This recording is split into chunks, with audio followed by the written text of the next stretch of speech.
গণতন্ত্রকামী মানুষের উপর প্রতিটি হামলা ও নির্যাতনের সাথে জড়িতদের বিচার করার অঙ্গীকার করেছেন প্রধানমন্ত্রী তারেক রহমান।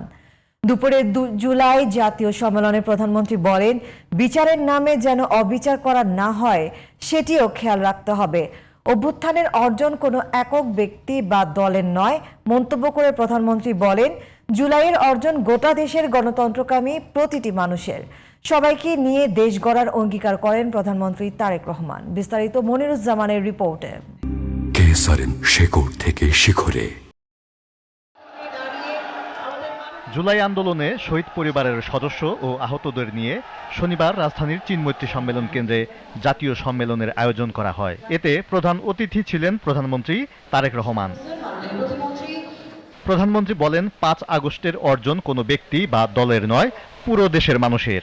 হত্যা, নির্যাতন ও ত্যাগ স্বীকার করা প্রত্যেকের মূল্যায়ন করা হবে বলে মন্তব্য করেন তিনি। ৫ই আগস্ট যে অর্জন আমরা করেছি, এই অর্জন কোনো একক ব্যক্তি, কোনো একক রাজনৈতিক দলের অর্জন নয়, বরং এই অর্জন দল মত নির্বিশেষে বাংলাদেশের প্রত্যেকটি গণতন্ত্রকামী, প্রত্যেকটি শান্তিপ্রিয় মানুষের এটি অর্জন। রাষ্ট্র, দেশ তার যথাসাধ্য দিয়ে আপনাদেরকে মূল্যায়নের চেষ্টা করবে, আপনাদের আত্মত্যাগকে মূল্যায়ন করবে। গত 17 বছরে হত্যাকাণ্ড কিংবা জুলুম ও নির্যাতনের ঘটনার সাথে জড়িতদের সবার বিচার নিশ্চিত করা হবে বলে জানান প্রধানমন্ত্রী তারেক রহমান। সুবিচার নিশ্চিত করতে প্রয়োজনে সময় নেওয়া হবে বলেও মন্তব্য করেন প্রধানমন্ত্রী।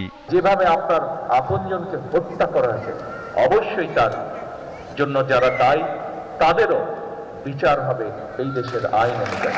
বাংলাদেশের লক্ষ কোটি মানুষের প্রতি স্বৈরাচার যেমন অবিচার করেছিল, আমরা বিচারের নামে কারো প্রতি যেন অবিচার না হয় সে বিষয়টিতেও আমাদের সচেতন থাকতে হবে। প্রতিহিংসা ও প্রতিশোধের রাজনীতির বদলে ঐক্যবদ্ধভাবে দেশ গঠনে অংশ নেয়ার আহ্বান জানান সরকার প্রধান। আমি যদি আমার মাকে জিজ্ঞেস করতাম যে আপনি কি চান আপনার সাথে যে অবিচার অন্যায় হয়েছে তার প্রতিশোধ আমি নেই, আমি নিশ্চিত আমার মা আমাকে বলতেন, তোমার দায়িত্ব দেশের সকলকে ঐক্যবদ্ধ করে সামনে এগিয়ে যাওয়া।